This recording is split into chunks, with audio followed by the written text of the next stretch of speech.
Welcome to FitBody Lifestyle, the show where we dive deep into the world of fitness, health, business, relationships, and the art of living a balanced life. I'm Jamie. And I'm Greg, and we're here to give you the benefit of our experiences in the fitness and bodybuilding industry, the corporate world, running a business, personal development, and building healthy relationships. Whether you're sweating it out in the gym, hustling in your business, or seeking balance in your everyday life, you're in the right place. So lace up those sneakers and grab that water bottle, and let's get ready to transform our minds, our bodies, and our lives. Welcome back to another episode of FitBody Lifestyle. We're happy that you've joined us today. We have an incredible guest along here with my partner in crime, Papa Bear. Hola. We have Shawn Hektor-Lewis. So happy to have you here today. Yes. She's an amazing podcaster herself, and we'll talk an IFBB pro, coach, suit designer, manufacturer. I'm like, so many things she does. All the things. All the things. So we have so many things we're going to talk to her about today. But Shawn, just give us a little bit. I know I already kind of gave a little bit of an introduction, but give a little introduction on yourself before we get started. Oh, sorry. What's your check-in word before we get started? I got in trouble here. Okay. So I was to say confident. Oh, I like it. This is my wheelhouse. I love doing this kind of stuff. Absolutely. I know we were joking around before we got started because I know sometimes people are nervous when they first come in, and when I was joking, I'm like, I know you're not nervous because this is what you do all the time. Yeah. So. I can talk almost too much sometimes. So yeah, I'm good. Yeah. Well, and I mean, and you have events that you put on, and you're on stage, and you do all the things. So but give a little introduction on yourself. So I've been in the sport for almost 18 years at this point now. It's been a long time.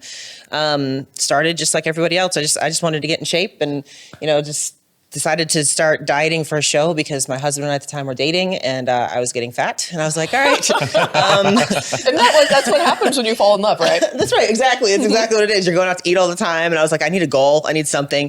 Everybody always said I should do figure because I had swimmer shoulders. I was a swimmer my whole life. So I had big shoulders, and do figure. I was like, okay, I don't even know what that is, but okay. So I dieted for 6 weeks and did a show, and then I was hooked, and I've been here ever since. So, but my background really is more so in the presentation aspect of the sport, because growing up, I was in drama. I did all the musicals and all that kind of stuff. I went to school for music. I went to college for music and all of that. So that's really where my expertise lied more so than even the athletic part of it. So I was that person that I could get on stage and I could outpose somebody and beat them, even though their physique was better than mine. So I kind of found a niche that way. People started kind of getting gravitating towards me because they saw that in me. They saw, I was designing my own suits, wearing my own suits, like, oh, where'd you get that? Oh, can you make me one? That kind of thing. So just kind of evolved from there and became known as like the pageant mom to fitness competitors. So I was that girl that was helping everybody get ready on stage. And, back when we first started all this stuff, as you know, from back in my day. You gotta say it, back in my day. That's right. Yeah. We didn't have any of that stuff back then. Right.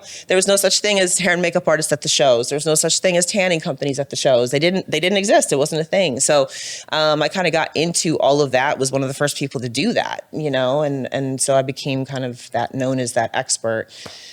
Did some really crazy stuff as far as putting on events, just kind of came up with it out of my head and my husband's head. We're like, well, this is something that there's a need, there's a void, let's try to fill it. The first Cuties Conquering the Stage that we ever did, we planned it in 6 weeks. We had, at the time, it's still kind of that way now, but at the time, from November all the way through till March, there was nothing going on. So we're just sitting there like twiddling our thumbs. There's no shows. There's nothing. What can we do right now to keep people engaged in the sport? And that's when we came up with the Cuties Conquering the Stage concept. So we're like, oh, let's just see. Let's see what happens. We threw them out within 2 days. Our tickets sold out. We're like, oh, okay, I guess this is a thing. So 10 years later, we still were doing that. So that really is kind of where I would say probably my strength lies is I'm not afraid to take a chance and take a risk. I might fail, which a lot of the times I do, but at the same time, when it's successful, it's really successful. So I've kind of learned that you're going to get your bumps and bruises, but you just pick yourself up and try something new. So that's roundabout kind of what I do. Hey, but we jumped to the competition side of things. Yeah. And I feel like we're missing a little bit more about like where'd you grow up, and I think you need all that stuff too. Okay. Yeah. Well, I think I told you we're gonna roll it back. Roll it back. Here's the thing: people know what they know, and a lot of what you just detailed is stuff that people know. Yeah. So let's go with the stuff that people don't know. Okay. So let's start with that. So where'd you grow up? Mm-hmm.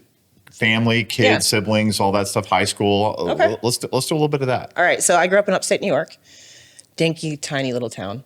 I always tell people it's near Binghamton, New York. If you know where that is, if you know where Syracuse is, it's an hour directly south of Syracuse, right over the Pennsylvania border. So whenever I tell people that I'm from New York, they always assume the city, but it's not. It's very, very rural. Wait, I have to ask, why don't you have an accent? Because only New York City people have accents. Upstate, we don't. I sound more Canadian than I do like New York. You do? Yeah. Okay, all right. Well, that answers the question because you really don't. You don't have, yeah. No, it's only people from the city that have the accent. So you go outside the city and like the suburbs and stuff, you're not going to have that kind of really thick New York accent. Yeah. So I do have more Canadian influence actually because I went to college in Rochester. So we have a lot of Canadian influence in Rochester. So I grew up. So what's that? A, yeah, exactly, exactly. So, we have a little bit more of that kind of influence than we do even from the New York City influence. The funny part about that too is like where I grew up, they have SUNY Binghamton, which is like the big college right there, and all the city kids go there as far as like when they go to college and stuff. So as far as college kids in the area where I grew up, they're all from the city. So, but anyway, But you didn't go to that college? No, okay. I went to Roberts Wesleyan, which is a small liberal arts school up in New York, or up in Rochester, New York.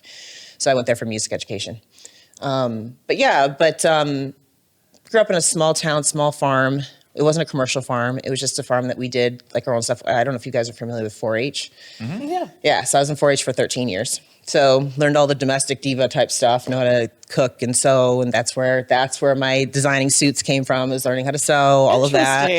So we had chickens, geese, ducks, goats, pigs, turkeys. The menagerie of. Jamie and I probably both remember a time when they had home economics as a course that was in high school. So I think if we'd say that to people now, they're like, "What?" We had 4-H in high school as well. And actually, in your school, you had 4-H. We did. Okay. Yeah. Well, we did not. We had in Utah. We had home economics. There was no 4-H at our school. Okay, I was gonna say mine wasn't in my school. It was the community though. Yeah. So for California, we did because actually we lived out on 5 acres with peach trees. We had people that were in the 4-H and then we were raising animals and all that kind of stuff too. It was the slaughtering the animals that I couldn't deal with. But anyway, what's going on? Well, that was the thing. So this is something people always ask me about because we would get animals knowing that they were going to be taken to slaughter. We knew that. So like our parents made it very clear that's the reason we were getting them. They were not pets.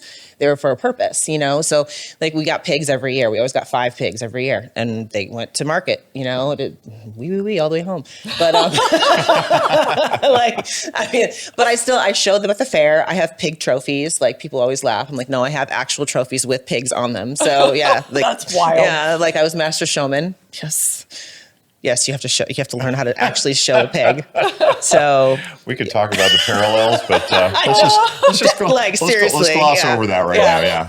So that, and then I raised rabbits, so I took my rabbits to the fair and things like that too. My one rabbit, Feline, she won best reserve in show, which is the bunny that won best in show was a boy. She was a girl, so she was the best girl in the show. So that kind of thing. I did all that stuff growing up. Feline. Yeah. Okay. All right. Yeah. I love that you remember the name too. My very first bunny was a boy. His name was Jasper. We actually bred the 2 of them, and they had babies, and we sold all the babies, mini lops. They were little mini lops. But anyway, yeah. So that was a fun time. It was one of those things too, like in the county fair, we would get up at 5 a.m. to go take care of our animals to the county fair and stuff like that, and be there all day. Like that was the fun thing that we did during the summer and all of that. So. It was a good way to grow up, learned a lot of life skills really. And I got a lot of good scholarships and stuff like that too from that to go to school for that. So, it was one of those things where like if I wanted to go to like an agricultural kind of major, I probably could have gotten a free ride, but that was not my thing. So, but they still really helped when it came to school. So, so I did all that. Did you do sports or anything in high school or? I did, but I wasn't very good at them. Okay. I was naturally a pretty good athlete, but I was also naturally really good at the drama and the music and all that kind of stuff. So my parents kind of pushed me in that direction versus the athletic direction. So I had to pick one or the other. They couldn't be taking me to practice and rehearsals every single day. You know what I mean? So I went more the music direction than the athletics direction. Which, looking back on it, I'm like, I don't know. I think it was a good choice. I don't know if it would have been much different and just to be real, when it comes to athletics for women, you don't get a lot of scholarships and things like that. So, just kind of is what it is. Especially then. Like Yes. I think it's getting a little bit better, but Correct. yeah. Yeah. So, like when I was in, grade school and stuff like that, I was in the boys' leagues for basketball and all of that. But then once I got into junior high, my parents were like, it's too much of a commitment. I had two brothers and sisters. I had a brother and sister. So, I had to split the time between the parents, and we weren't well off or anything like that either. So they were trying to work their jobs and try to get us kids to practice and all this kind of thing. So it's just a lot. So yeah, brother and sister. So just one brother? Or? I have one brother, one sister. Okay. I'm the oldest. Okay. Growing up, my dad was in construction. So he had his own construction business for a long time, but he was very good at construction, very bad at business, meaning he's too nice. Okay. So like when prices went up, he couldn't charge his customers more, things like that, So that he had his own business for about 12 years. And then he started doing like odds and ends jobs. He built our house that we lived in from like the square ground up. So, and then he ended up working for SUNY Binghamton, like I talked about before, being the main college there, doing their maintenance stuff there. So he retired on with all the benefits from the state and all that kind of stuff too. So he was really happy about that. Actually, fun fact, he and I both graduated from college the same semester. Oh, wow. Yeah. So I made him go back to school. That's cool. And we both graduated the same year. Yeah. So that was really cool. I'm a daddy's girl, so through and through. But yeah, so it was like I said, it was a good way to grow up, and I think a lot of kids miss that nowadays as far as having like really involved parents. My parents were very involved, and like when it came to 4-H, my mom was our group leader, all that kind of stuff. So she was involved in all of that. She was a stay-at-home mom. She babysat kids, all that kind of stuff. She had a lot of health issues growing up too. So like I was the one that took care of like my brother and sister and stuff like that when she was going through the health problems and all that. So it was. Looking back on it, like it was a tough way of growing up, but it was a good way of growing up as well because it kind of grounded me as far as who I am. Yeah. Correct. Right. So makes a lot of sense. Yeah. Right. Yeah. Yeah. It's like all of a sudden you're understanding where this is coming from. Yeah. But yeah, I mean, I was like from the get go, I was the adult of the family. You know what I mean? And I've always been like that. Even when I go out with friends and stuff, we go out drinking or whatever. I'm the one that makes sure everybody gets home. You know what I mean? That's always been my role. So yeah. So went through school. I was the nerd. I was very quiet. Believe it or not, I was very quiet. Sat in the library and read all day long. And then once I got into high school, I started kind of coming into my own a little bit. I was actually voted in as president of the band. And so if you didn't know how much of a dork I was, that's how much of a dork I was. That's awesome. And that is so awesome. What instrument? So I started with clarinet. Okay.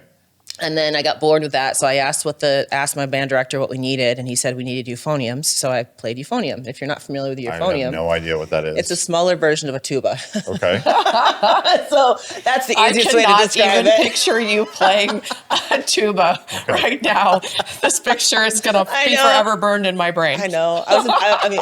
This is why I like going into this stuff, because we're getting all these details and potentially some, there's nothing to hold over your head because you don't care. No, I don't. So I'm it doesn't even matter. I know. But I mean, it matters though, because it lets people get to know a little bit more about you. Yeah, but it was cool. I really enjoyed that. I was in all the musicals. I did all the music stuff. You know what I mean? So being president of the band, we did a whole band trip to Boston at one point, and we were competing and stuff like that. And our band actually won the Spirit of Music of Boston Award or whatever. So I got to go up and accept the award, meaning we were the most welcoming school that was there. We made everybody feel good about being there, and we were very friendly and all that kind of stuff. So that was really special. Like I still remember that to this day. That was my senior. That's like the Miss Congeniality Award on RuPaul. Yeah. Exactly. That's exactly right. We relate everything to RuPaul, just so that you know. I became a part of that this weekend. Yeah, I think there's a game 6 Degrees of Kevin Bacon. Okay. Do you know that game? Yes. Yeah. And 6 Degrees of 6 Degrees of RuPaul. So okay. yeah, I like most that. everything relates to that. I bet we can figure that out for pretty much everyone. Yeah. But yeah, so that was that. Went to school for music. Started in music performance. Realized there was not really a reason to have a performance degree, so I switched to education. And I kind of use it being a coach, but I've never taught in the public school system. I realized my senior year, I did my student teaching, and I hated it. I never mind. Absolutely hated it. And it wasn't even the kids; it was the school system. I hated being. I don't do well with being, I guess, politically correct. I don't do well with that. So I've never noticed that about you. No, never noticed that. So that was not for me, and I realized that real quickly. So I still got my degree, I still have it, all that kind of stuff, but I just never actually put it to use as a teacher. Didn't want to do that. Well, you are putting it to use. You already said that. That's right. That's right. I was just curious. So when you started school with the music focus, was there like a dream of performing professionally as a musician? Yes. Okay. Yeah, singing, all that stuff was my vocal concentration. Because that's what that was the other thing I was wondering. New York, was there a Broadway tethered to this? Yes, okay. that was. I did a few theater productions like operas and stuff like that when I was younger, outside of just school too. So that I really enjoyed that kind of stuff. But again, it's one of those things where once I got into the real world doing it, it's not just about performing, it's also about the politics of it and things like that. And I got to the point where I got burned out with it, and I just didn't want to do it anymore. So still to this day, every once in a while we'll do a little, like I've sang the national anthem at a bunch of the different bodybuilding shows and stuff like that. Like the promoters that know that I sing will ask me to do it, and I still enjoy that kind of stuff. But when it comes to actually making it a job and a career, just not my thing. So yeah. You'd rather be in a sport where there's much more certainty, right? And just like bodybuilding, and far less politics. Yes, bodybuilding is completely black and white. It's completely objective, no politics. Yeah, I know. Very clear standards that are enforced rigidly. So very much. Yeah, it's all good. Your sarcasm is. Am I being sarcastic? Wow, I didn't. Okay. Barely noticeable. Is there a sarcastic meter that we can put on the Chase? Can we put a sarcastic meter on the? Okay, he's saying yes, so we're going to put a sarcastic meter on the screen, just in case anybody was wondering. Just in case if you were being serious or not. Yeah. Okay. Yeah. So I was being serious. Yeah. Seriously sarcastic. Right. I know. Well, isn't that life though? Anyway, like you can't get away from it. And well, no, and we talk about. I mean, we will all share this. Is that life is sales. It is. We can call it politics. I think politics is a cop out in some ways. Is that life is sales, and at the end of the day, you got to figure out what you're willing to sell and what you're not willing to sell. But everything you do, every business that you're in, I don't care how much AI driven and all this other technology, every business is a relationship business, and relationships are politics, but they're sales. That's right. How do you sell yourself? How do you sell the product? How do you sell the idea? How do you sell a concept? As coaches, we are salespeople at the very core. The more we can sell to an athlete about what they're supposed to do, how they're supposed to perform, what color suit they're supposed. All this is sales. Getting them on board and engaged with that sale. I mean, at the end of the day, everything in life is sales because it's about influence, and so. Well, it's a matter of too where your headspace is at as well. Right. You know, if I was in the headspace I am now in my 40s, when I was in my 20s, then maybe the music industry would have been different for me at that point, you know? So, you know, as you as a person evolve as well, you understand what you want to deal with and what you don't. Right. So, yeah. It's a good point. Okay, so we're into high school. We've switched now from the music performance focus to the teacher focus. We graduate, and then college. Did I say college? School. Oh, I'm sorry. I meant college. Thank you for correcting me. So so I went through college. My junior year, I quit. I was doing door-to-door sales, believe it or not. Vacuums? No. Oh, okay. No. Encyclopedias? No. Okay. So it was actually a company that did like coupon books for various. I remember those. I used to love those. Yeah. Those were so fun. Was it Good Tidings or something like that? No, it was more so per business. So you had the Diners Club stuff and all that stuff. Yeah, right? that's the one I was thinking of. Yeah. So we would sign on. Like for example, one of our clients that we do a lot of stuff for would be Subway. So whenever they opened up a new Subway, we would have a booklet. The person would buy the Subway booklet for $20, and there's 4 free subs in there and a bunch of buy one get one free subs and things like that. So we would go to door selling those. So every $20 sale we kept $10, that kind of thing. So I did well at it. So I was like, I'm gonna keep doing this, and then I was like, this sucks in New York in the winter. I'm like, and I'm gonna call this out is that there are probably very few jobs that are as hard as door-to-door sales. Yes. And if you've never done it, well, I have. And I also did, when I was in college, I had a class where we had to go door-to-door polling as part of my political science thing. Is that like pole dancing? Polling. P-O-L-L-I-N-G. I can totally see him going door-to-door pole dancing. Yeah, I had my, it was a good time. It was hard making money at it, but I just had my G-string on, which was named after me, by the way. Our viewers are getting a very big visual there are pictures of this. I want them. Portable. Well, this was before social social media. So, unless any of the occupants took, but I would just knock on the door and start performing and then hope for tips. Yeah, it was great. Great way to, is the sarcastic meter just tipping off the scale now? Okay. All right. But anyway, back to the topic, which I love the distraction. But there are very few jobs that are as hard as door-to-door sales. Yes. And if that doesn't shape and mold your personality, 100%. Which now I can see so much of that coming through in terms of, the salesmanship, but also the grit. Yes. I mean, it takes a lot of grit. It does. Right. And then you have to let things slide off because you're going to get a few door slams. Yeah. Yes. Well, that was where I started putting like theories into practice too. Like the biggest theory in sales is the law of averages, right? For every 9 no's, you get 1 yes. And so the way that we had to mark down the houses that we would go to when we were doing these door-to-door sales, we had to mark if they were yes or no during the day. Then we go back at night. If we didn't talk to anybody, we go back to the houses. And it never failed throughout the whole day. If I only looked at my sheet at the end of the day, if I went to 100 houses, I got 10 yeses. And every time I was like, so I just told myself, I knew if I just hit my numbers, I was going to get my sales. And I knew that. So that translated over to a lot of stuff that I do, meaning like, I know that if I do this, I'm going to get this. If I do this, I know I'm going to get that. If I don't do that, I'm not going to get it. You know what I mean? It's just but you have to do it consistently, repetitively. Exactly. And bodybuilding. Yeah. Right. Yeah, bodybuilding. No, and that makes sense because then it takes a little bit of the sting away because it's expected that there's going to be no's. Absolutely. Yeah, you've got to get we always would say you have to get your no's in order to get to your yes. So I'm never afraid of failing. I'm never afraid of getting a no because I know that that's just going to move me closer to where I'm going to get my yes. Because, maybe that no was supposed to be there so that I could jump that and go to the next thing that's going to get me my yes. I love that. So it's just that's always been something that I've taken from that job, really, and that I've applied to my entire life. That's why I'm not afraid to go out and try stuff. I mean, again, if I fail, there's a reason. That's my no. I got to keep going to get to my yes. Well, and we don't have the T word, so I'll ask the record be stricken from that word.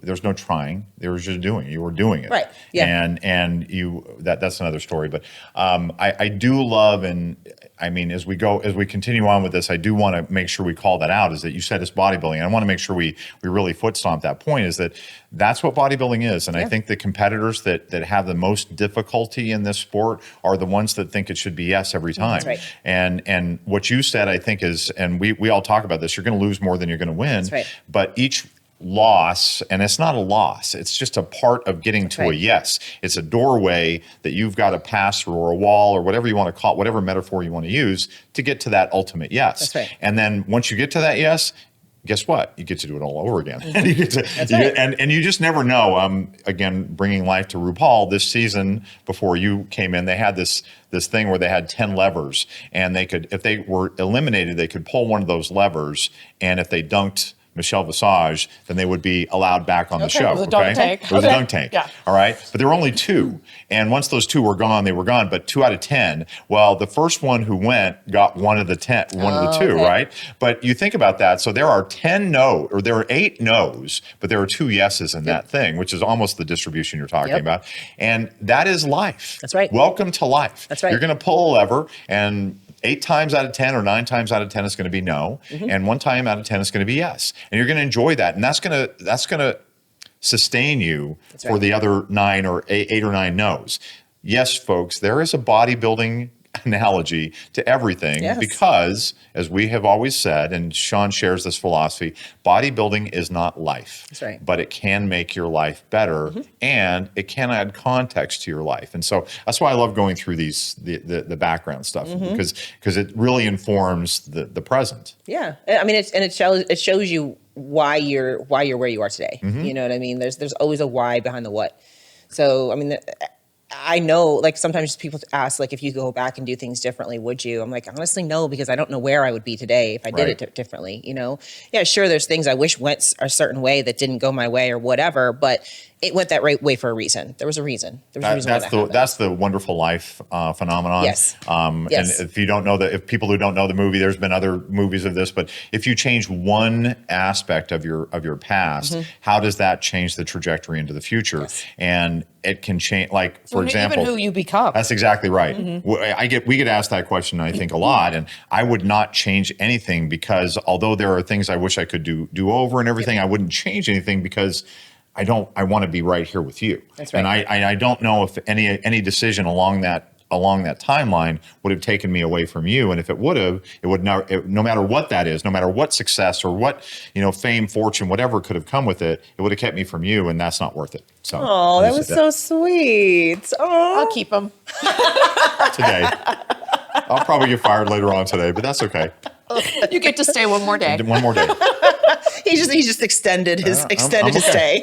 You know what? There's another lesson in there about extending the stay. And there's a quote from J.J. Watt where he says, as a professional, you need to earn that status every day. Yeah. It doesn't matter what you did yesterday. It doesn't matter what you're going to do tomorrow. It's about earning it every day. Yep. And so when Jamie jokes me about that, she's actually appealing to a core value that I have, which is I want to earn my place every day. Mm-hmm. It's not what I did yesterday. It's not how much, I could make you breakfast and take you to out and take you to, all these things yesterday. But what am I doing today? Yeah. It doesn't make up for whatever. If I'm an a-hole today, it doesn't make up for what I did yesterday. Or doesn't counterbalance that. So yeah. Well, it's just like anything, like what we do with FitBody as far as the coaching calls too. Yep. It's like we're going to get better every time we get on one of those calls and talk.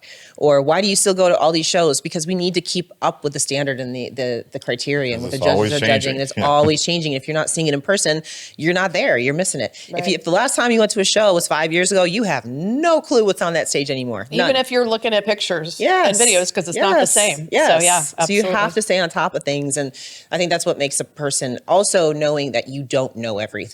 Right. Yes. Like coming in this week to work with Drew and stuff like that, people ask me like, why are you doing that? You did that last year. I'm like, yeah, but there's things have changed. I know things he does has changed. I know things I've done have changed. I'm like, I need to see what's going on, right. Like we're constantly growing and evolving. I mean, it's if you're static, then what's the purpose? Our goal is always just that 1% better every single day. Like, how can we continue to grow? I love that. And surround yourself with people that are better than you. Like why am I going to go surround myself with somebody that doesn't know more than me? Like that doesn't make any sense. Well, and that is what I think makes us all so much more successful. I know we're jumping way ahead, but it's like all of us bring different strengths and different knowledge. And so we all get together and we start breaking things apart, and each one of us is adding, something in. And so we all get to grow together. And I agree with you, like surrounding yourself with the people that are going to push you to be the best version of yourself and push you to keep growing is what it's all about, which is why you're here. And that's why I'm here. That's all. Once we found each other, because I think, we have a lot in common in a lot of those aspects. And I think like when you and I sat down, I'll never forget it in Pittsburgh. For like 2 hours. Yes. Like it was supposed to be like a quick, like, just a consultation. I know. It was like literally hours. Yeah. So. Interested in changing your life or stepping on stage? Join FitBody Fusion today. Experience the FitBody Fusion difference with tools, knowledge, and community support to reach your healthy and sustainable lifestyle. We guide thousands on their fitness journeys, from seasoned athletes to those who are simply seeking a healthier life. Our expert coaches provide personalized plans and unwavering support, empowering you to thrive. FitBody Fusion is more than just training. It's a community. We understand the challenges of solo fitness journeys, which is why we foster a supportive environment where members encourage and motivate each other. Join the FitBody Fusion community today and unlock your full potential. Head to fitbodyfusion.com to sign up for a free consultation. And do it today.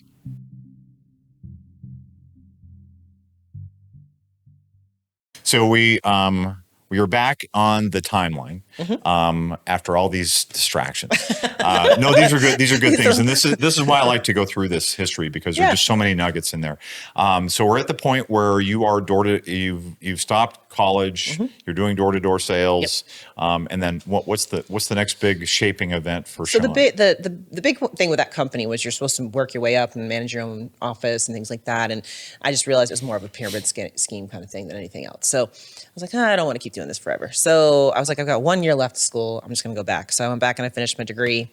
At that point, I was a little bit disillusioned, I'll be honest, because it was a Christian college. So I grew up very strict religion. Wesleyan, right? Yes. Yeah. Okay. Yes. And I realized once I got out into the real world, I'm like, oh, this is a little messed up. So I stayed off campus at my final year and just went to school, and that was it.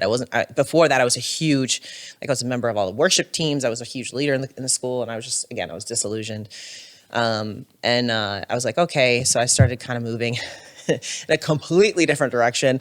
That's when I started doing the modeling and acting thing. And I literally moved across the country like 4 times. It was crazy. I to this day don't know how I survived half the things that I did, but I did somehow. I went to LA for a couple of weeks and did some castings and stuff like that. And I was going to move out there. And then the night before I was going to move to LA, I got a call from an agency in Miami and they signed me. So I moved to Miami the following day instead of LA. Oh, how wild. I know. Literally with just what I had in my car and like what I had in my pocket as far as cash was concerned. And that was it. Struggled really, really hard. But then, and I was working at a hotel doing like front desk and stuff like that down in Miami and all that. And I hated it. I absolutely hated it. I had a bunch of friends that moved to Tampa from Rochester. They were all in the service industry, bartenders and stuff like that. So they moved down there. I was like, I'm moving there with you. So I left Miami and went to Tampa, partied my face off for like a whole summer. And I was like, okay, I gotta stop doing this because this is not good. So then I just started moving around again. And I was chasing that whole dream of modeling and all that kind of stuff. So I got a lot of little bit pieces and gigs and all that, but it wasn't even enough to pay the bills. Like I was still cocktail waitressing and all that kind of thing as I went along and all of that. So I did that for a while. I did that for like 3 years. Hey, Shawn, can I pause for a second? Yeah. So I just want to go back. So when you graduated college, you said your dad graduated the same day? He did. Yep. Was he also Rochester? Or was No, he just did a community college back home. All right. Yeah. Did you guys do something to commemorate that date? No, not really. Okay. Not really. It's a big thing. It was a big thing. I know. We talk about it and stuff like that, but so here's another insight into my family too. We didn't do a lot of parties. So for whatever reason, my parents felt like I don't know why. I really don't know why. But once you got past the age of 5th grade, we no longer had birthday parties. Interesting. Oh, interesting. Yeah. Yeah. I don't know. To be honest with you, I think what it was more so my parents didn't have money, so they couldn't put on birthday parties. So it's just kind of a thing that they adopted with all of us kids. So we just never had parties. I had a graduation party, but that was really it. Like from high school graduation party. Interesting. But that was really it. So it's always been like that. And then whenever it was a family or a special occasion, it was always family. Like we just didn't throw big parties, So it was like it would be like my grandma and my grandpa would come over, my aunts and uncles or whatever, that kind of thing. That was it, no, whatever. So my parents, this kind of goes into me too. My parents never wanted people to feel like they were obligated to buy us stuff. If that makes sense. I get that. Oh, yeah. We're actually kind of like that too. So. Yeah. So they just never wanted other people to feel, I think they didn't want to feel obligated. They didn't want other people to feel obligated. So that's kind of where that came from. So I'm the same way. I'm like, I don't know how to respond when people get me stuff. I'm like, thank you. Yeah, I know. Yeah, that's how we're the same way. Yeah, we get that. Yeah. Yeah. So it's that all comes from that. So again, we just didn't. For my family, it was just kind of the opposite of that. My mom's sister, they were wealthy. We were not. Yeah. And they would give more extravagant gifts. And I saw this stress my parents out in a major way about, it was the keeping up with the Joneses thing. And that really turned me off into the quid pro quo gift giving. Yes. And yet it's so easy to fall into that. Into that thing. So, okay. I'm sorry. I didn't mean to distract. No, that's okay. I wanted to go back and cover that. Okay, yeah, so we're getting to the fun part. The party. Yeah, I know. We're at the party. The Shawn party area. You're now faceless. After partying that summer. Yeah. And then. So I did people know this too. I did Playboy, I did all that stuff. So I was out there pretty hard. That stuff. Yeah, we want to know more about that. How did that come about?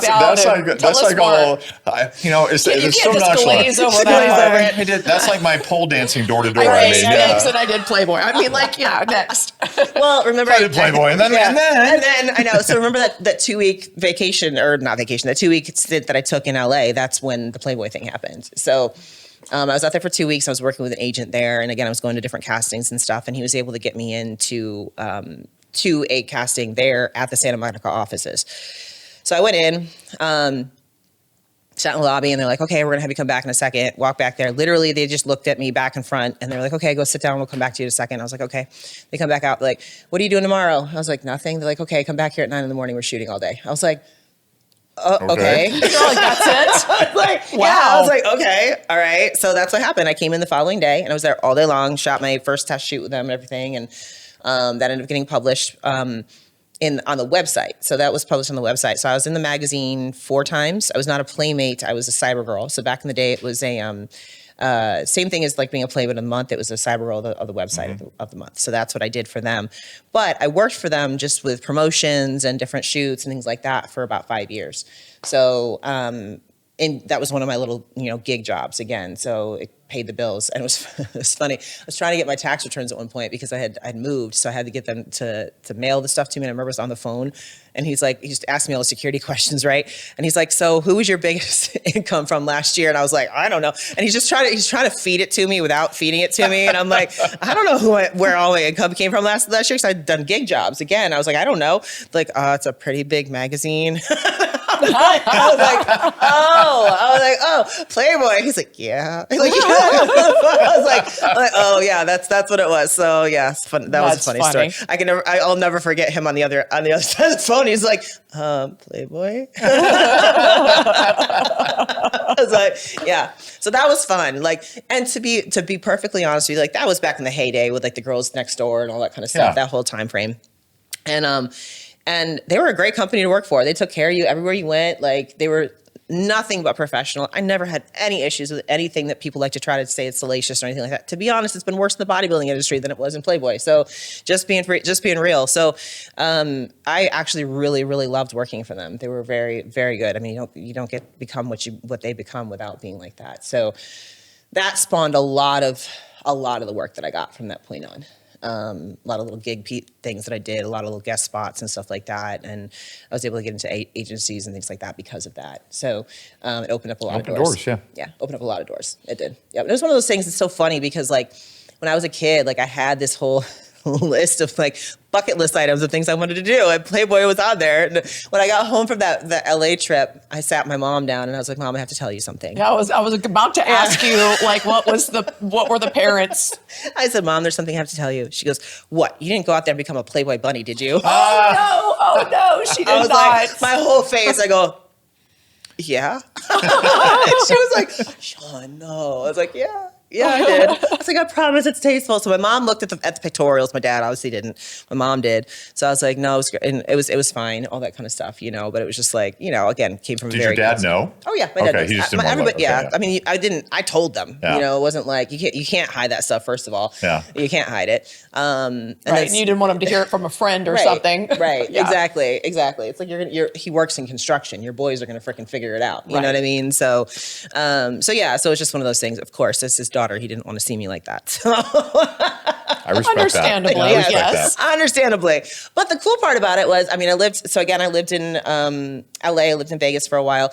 I was a showgirl at the Rio for a while. Oh, wow.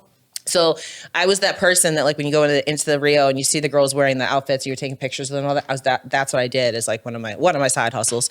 So like his friends when they were in town for like conventions or something would come and take pictures with me at the Rio. So he would randomly get pictures of me in my little showgirl outfit with his coworkers. That's funny. Interesting. Wow. Oh man. Yeah. I love it. And my dad loved that. He thought that was the coolest thing ever. So yeah. But so that's that. I did that for a long time.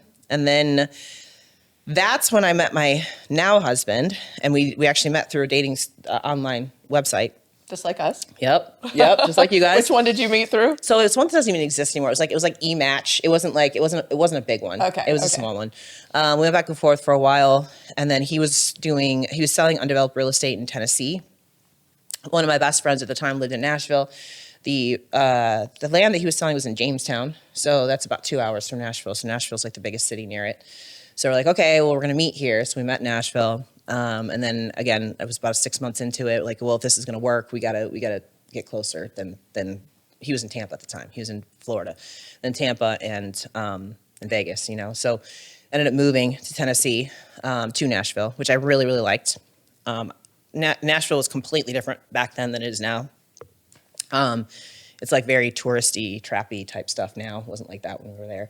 But I really enjoyed living in downtown Nashville at the time. Some of my best friends still all live there. So like when we go back to the Fit Show, I always stay for an extra day or two so I can go see my friends and all that. But yeah, so we stayed there for a while, broke up. And I was like, this is not working. So I moved to Jersey, to Hoboken. So again, I've lived everywhere. And Hoboken's right outside of New York City because one of my bucket list items was I wanted to live in New York City. I wanted to live in Manhattan, but Manhattan is expensive. Yeah. So I was like, all right. I love that you bleeped yourself. Yeah, I bleeped myself. So I was like, no, this is not happening. So I got a roommate in Hoboken and lived there, which again, I really loved that. Dan, my now husband, hated it. He would come back. Came back. He helped me move. Even though we were broken up, he helped me move up there. He was like mad that we broke up. So I was like, well, if you want to get back together, you got to prove it to me. So he would come up and stay with me like every 2 weeks to prove to me that it was worth getting back together. So when my lease was up in 6 months, we moved back to Tennessee.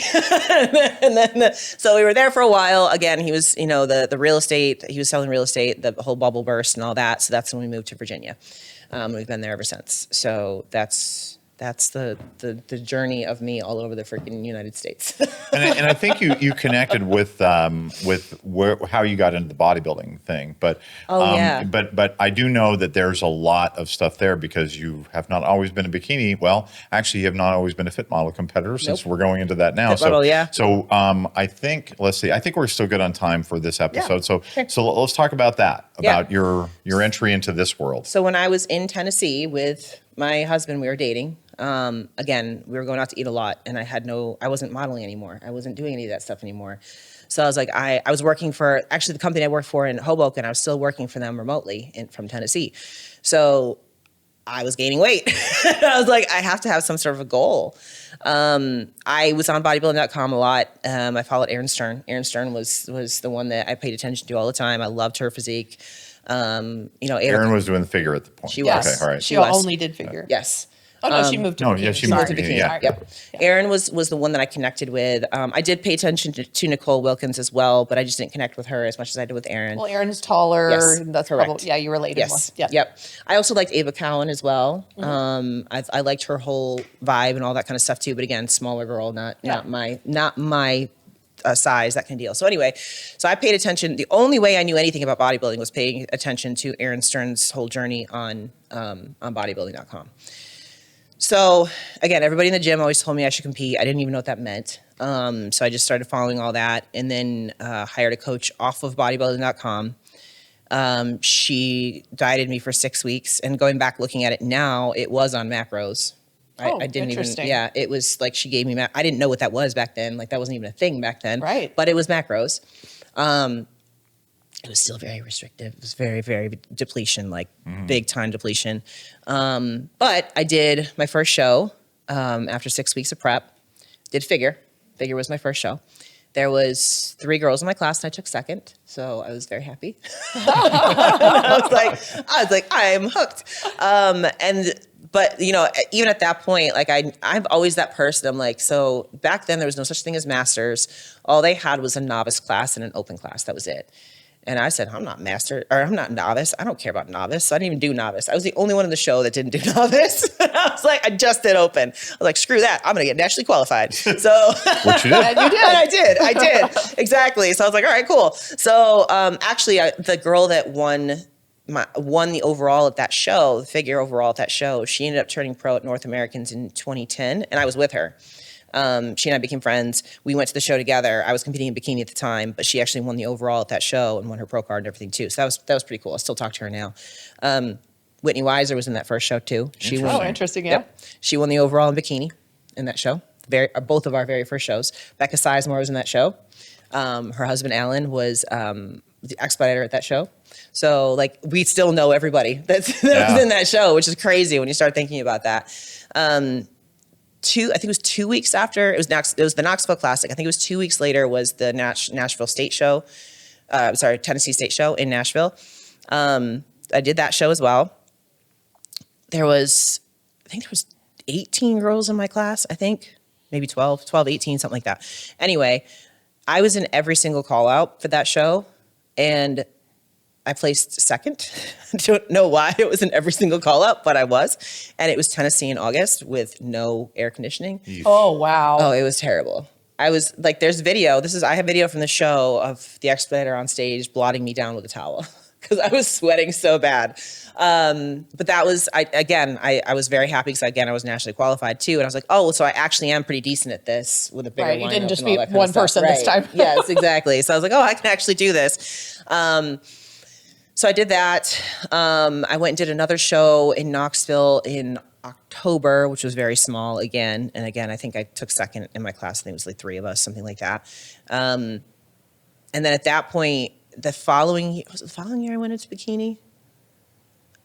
I think it was the second year I went into Bikini, because at that point they told me I was a tweener. They told me I was too small for figure. Yeah. So I was like, all right, well, I'll go to Bikini. And again, first show that I did out of the gate in Bikini, I took second in my class. So I was like, I was the queen of second places, basically. So yeah. The bridesmaid. Yeah. And I always did that on the local level. On the local level, I was always second place. Like that's just was my MO. So then I would go to national level and get absolutely crushed.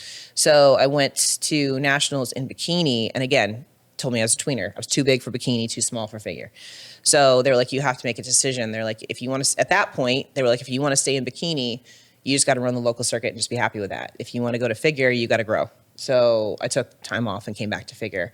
And then I did a lot of national shows in Bikini, and every one of them I sucked. And so then in figure, I did 2 local shows, and my feedback was to work on my legs. I still wasn't ready to go back to nationals, so I took another year off. Came back, and that's when I did Garden State. Garden State was just going to be a warm up into Universe, and I just wanted to see where I was going to land at Universe. At this point, it'd been 2 years since I'd been on stage in figure at the national level. So I placed 4th at Garden State, which is the lowest I'd placed ever at a local show. So I wasn't really expecting anything going into Universe in 2 weeks after that. I went to Garden State because it was the same judging panel as Universe. That's why I did that. And they're like, well, you just look like you were 2 weeks out. That's what you look like. So just keep doing what you're doing. And I was like, okay, cool. So I showed up at Universe and I won my class and won my pro card. And I was shocked, like beyond shocked. Like I can remember getting off stage and just being in a complete fog because I had no idea. I had zero expectations of that, none. Because again, I just come out of a show where I placed my worst placing that I'd ever placed. And I was like, no friggin' way I'm going to a national show and winning this thing, right? And I'll never forget it because I got off stage and one of the girls that won her class at the Garden State was there. And she's like, how'd you do? I was like, I just won. And she was like, she didn't win her pro card. She won her class at Garden State. She didn't win her pro card. And she was like, really? I was like, yes. I was like, I just won my pro card. I was like, holy. Yeah.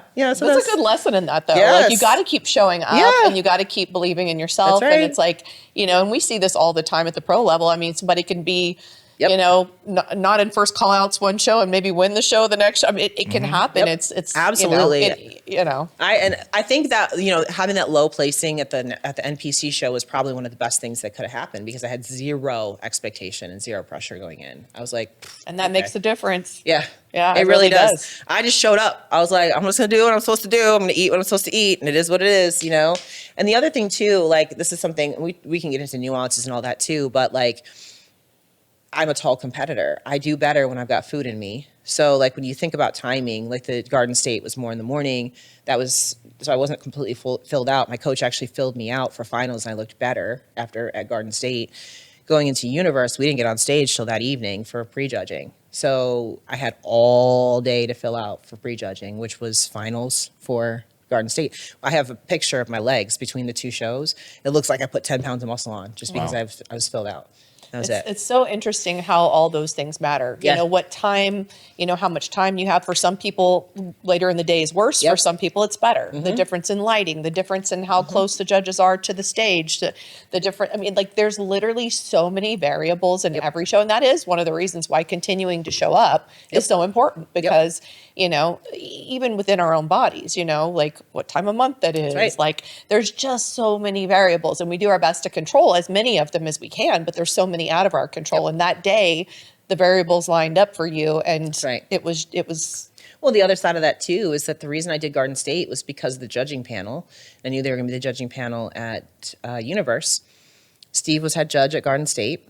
during my class at Universe, he went to the bathroom and Jim Mannion was my head judge. Oh, interesting. So Jim Mannion was actually the one that awarded me my pro card. It was not Interesting. Steve. Yeah. That's kind of cool. Yeah, it is cool. I was like, oh, if anybody knows the standard, it's him.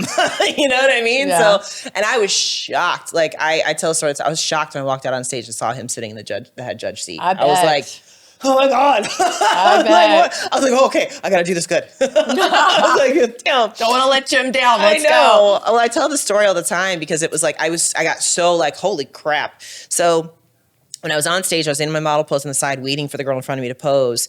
And I saw Jim go like this. And I thought he was motioning at me. He was not. He was motioning at Jennifer Strobo, who was the expediter on stage. But I thought he was motioning at me, and I'm thinking, okay, well, that girl's over there posing, but he's telling me to go, so I'm gonna go. So I started walking towards the center, and Jim saw me walking. He goes, and I was like, oh, and I did this little like backwards walk into my back of my pose. He started cracking up laughing, and I was like, all right, well. Ice is broken. I know. Ice is broken. We're good. So, and then he called me out first, stuck me in the center, and I never moved. So. I was like, I guess that worked. That's awesome. So, I love that. That's a good story. Yeah, again, not being able, you can't control that. Like, how are you going to know that's going to happen? You know what I mean? So, yeah. Yeah. Mm-hmm. So then what was your pro debut? What did you end up doing after earning your pro card? My pro debut was a disaster. But it was Toronto the next year. It was really rough. My coach at the time wasn't paying attention to me at all, like to the point where I didn't ask for check-ins and stuff like that, even when I was going into that when I was there in Toronto, didn't ask me for check-ins. So I kind of felt like I was flying blind a little bit. I dropped so much water the second day that I was there that my suit didn't fit me anymore. And I had to sit there in my room and alter my suit in the room so that it would stay up. And I had to glue it on me because it was falling off me. It was a bad show. And I put on size, but not nearly enough. And I looked around, I was like, yeah, this is not, I'm like, I look like a twig next to these girls, you know? So when you get to the pro league, there's no more height classes anymore. I mean, these girls were stacked. I was not. I was natural, all of that. So I'm like. And as a taller athlete, it is tougher. Yeah. I mean, it's because you have more real estate to fill out. Yep. We talk about this. When you got those long legs and then you're next to somebody who's 5 inches shorter than you, it's going to look different. So. Yep, 100%. And I was like, okay, well, this was a bust. I was like, So I decided I was going to do one more figure pro show just so that I could be happy with the package that I put on stage, because I knew at that point I was not big enough, but I was not happy with what I put on stage. So I was like, I'm going to switch to bikini, but I don't want to go out from figure looking like this. So I switched coaches right after Toronto, and then went into Chicago Pro and looked 1,000 times better. That was the best. For me, that was my best figure look I ever put on stage. Still was last call out. Not dead last, but last call out. But again, for me, I was happy with what I put on stage. That was actually the first show that Sid Gillen won. Oh, wow. Yeah, that was her first win. And then so at that point I was like, okay, I can put a stamp on figure and I'm done with figure and I can go to bikini. So I moved over to bikini at that point. And my first show that I did in bikini was Tampa Pro. And I actually did pretty decent. I was in the second call out. It was a big call out, but I was the second call out. So I was really happy with that. I was too lean though. And that's kind of the juxtaposition that we're looking at now with Fit Model. It's like that was basically what a Fit Model look would have been like if I wasn't as lean as I was for that show. So, but I was happy with that. I was like, okay, I found where I should be. It still was an uphill battle.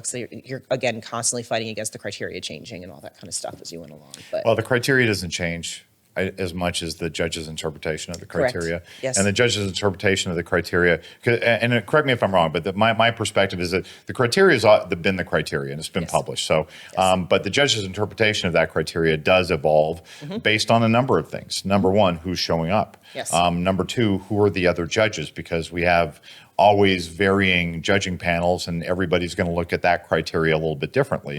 And as I've talked about the analogies with practice of law is that every judge that I ever appeared for would apply the same law just a little bit differently and the same case precedents just a little bit differently because it was based on their courtroom and their interpretation of that. And so, and I think that's what we struggle with in the sport is that there is a lack of predictability and and there is a lack of certainty that is built into the system, because the sport's evolving, the judging panel is changing, so the criteria may remain the same, but when you factor those other two variables that are huge variables, who are the judges, who else is showing up, and how are they coming in, and what are the other, because bodybuilding is such a sport that's subject to social media influence. I never discount what people are posting online and what people are gravitating to and how many followers the influencers have and what they're looking like as a driver for how people are showing up on stage. Yeah, and I think that's part of the reason why we're addicted to it too. Because absolutely. You always are trying to, just like golf. You're never gonna hit a perfect game of golf. You're never gonna hit a perfect bodybuilding show ever, but you're trying. You're trying to get there. Well, get rid of the try word. Yeah, we are evolving, working towards. Yeah, we're evolving with the sport, yes. and that's one of the things that you talked about. And maybe this is a good place to stop this particular episode. Is that's why, as an organization and as coaches, we show up. That's right.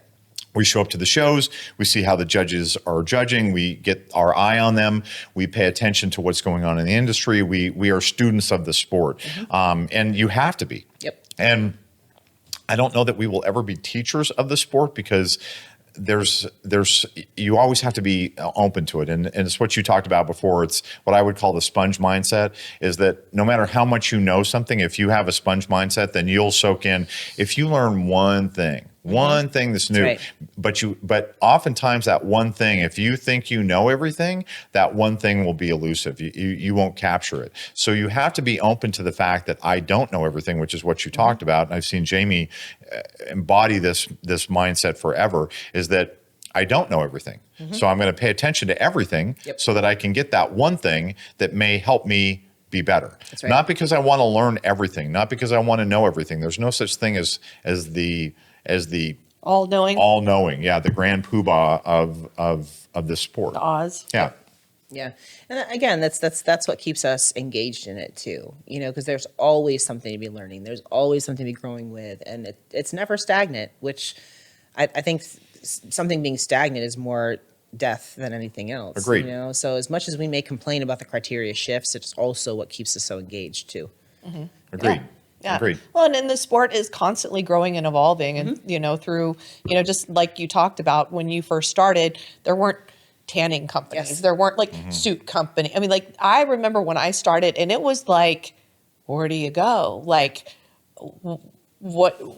how do you put all this together? I remember how challenging that was, because it, now there's so many resources. Absolutely. So, I mean, like this podcast, like your podcast. Yep. I mean, there's just so many resources, and that's been fun to watch, so the whole sport continues to evolve, and, it draws in more people, it draws in more quality, which also makes, even the criteria changes, but the who's winning, changes, because it keeps getting more and more competitive as I mean, this year I'm just I'm looking at the lineups for different shows that are coming up, and I'm like, oh my gosh, you know, and it's just evolved so much. But like you said, it makes it compelling, exciting. It makes it fun for us as, as students of the sport, as, you're always doing the breakdowns afterwards. And it makes it more interesting when it's more competitive. It's boring if it's kind of just Yeah, that's right. It's and as much as the criteria is not solid, you can still look at the results and stuff from a show and say, I know why this person won and why that person didn't. Right. Because it's really clear. They always say hindsight is 20/20, but you can see clearly why somebody beat somebody else. And that's when you know that it's a solid criteria. It's not, and as it does evolve, it's still solid. There's points in that criteria have to be hit. Right. Right. So. Should we end this one and pick it up again? Yeah, I know. We're going to have to do a part 2. I mean, we have not gotten to even I feel like we're still scratching the surface, but this was so interesting and I learned so many new things about you. So I think this is a lot of fun. Forever. But it was very interesting. And I think a lot of people don't know, where you came from and how you evolved into the sport and what a huge role you play today in the sport. So, we'll cover more of that in the next episode. So there's a lot more to come. So make sure you watch for the next one. So, Shawn, tell people how to get a hold of you. Well, they can hit me up through Instagram is usually the easiest way to do that. Or also I have my YouTube as well. So I do run my own podcast and all that stuff too with Jordan. And I do my BSPN, which is my show reviews. So that's, if you do at Shawn's Couture Cuties, that's my, you said that really YouTube fast. At Shawn's Couture Cuties. Cuties. Yeah. Because It's kind of like a tongue twister. It is, because I'm going to do a caveat, because it's also, you can find it under StageReady by Shawn as well. So we've changed the branding over. We've just not changed a lot of the URLs, but if you go to one URL, it'll redirect you to another, that kind of thing. So like the YouTube channel, the actual title of it is StageReady by Shawn, but the actual like @ is still Shawn's Couture Cuties. And we changed that since I became a coach and all that too. So that, and then also Instagram, my personal Instagram is IFBB Pro _ Shawn Carla. And then my business is StageReady by Shawn. So any one of those. Perfect. Well, you missed another one. I did? Mm-hmm. Oh, yeah. If you want to be coached by Shawn. Oh yeah, go to FitBodyFusion.com. Well, you can find FitBody on all of my stuff too. Like it's linked on every one of my Instagrams and on my YouTube as well. So you're gonna get there. That's why we changed the branding too, because I not only do that presentation portion anymore, now I do the coaching as well. So wanted a more like overall over-encompassing kind of language for the business. So Yeah, which makes sense. Mm-hmm. So what is your checkout word?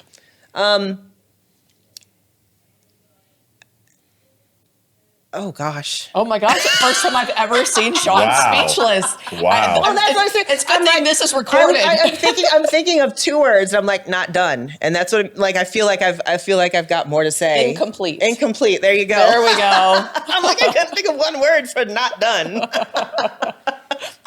I like that. I like that. You see the synapses in my brain going like, we're stuttering. We're stuttering. I love it. I love it because this is on camera for all times. I'm speechless. And we have marked this. So for everybody else, if you want to be complete, then remember to like, comment, subscribe, and leave your reviews on our podcast. And tune in for other episodes with Shawn. So we're going to do a couple more episodes, a couple of short ones and another long form that we want to get more into Shawn's head and figure out what's rattling around in there. Correct those synapses. Yes. And remember the 3 B's, everybody. Be good to yourself. Be good to each other and be safe. Take care. Thank you for tuning in to FitBody Lifestyle. We hope today's episode has left you feeling motivated and equipped to tackle your fitness goals, business challenges, and the daily dance of life. Remember to value progress over perfection. Life's tough enough alone. Find the chosen family around you to help you along the way. If you enjoyed today's episode, we'd really appreciate it if you would subscribe and leave us a review on your favorite streaming platform. And don't forget to follow us on Instagram at FitBodyFusion.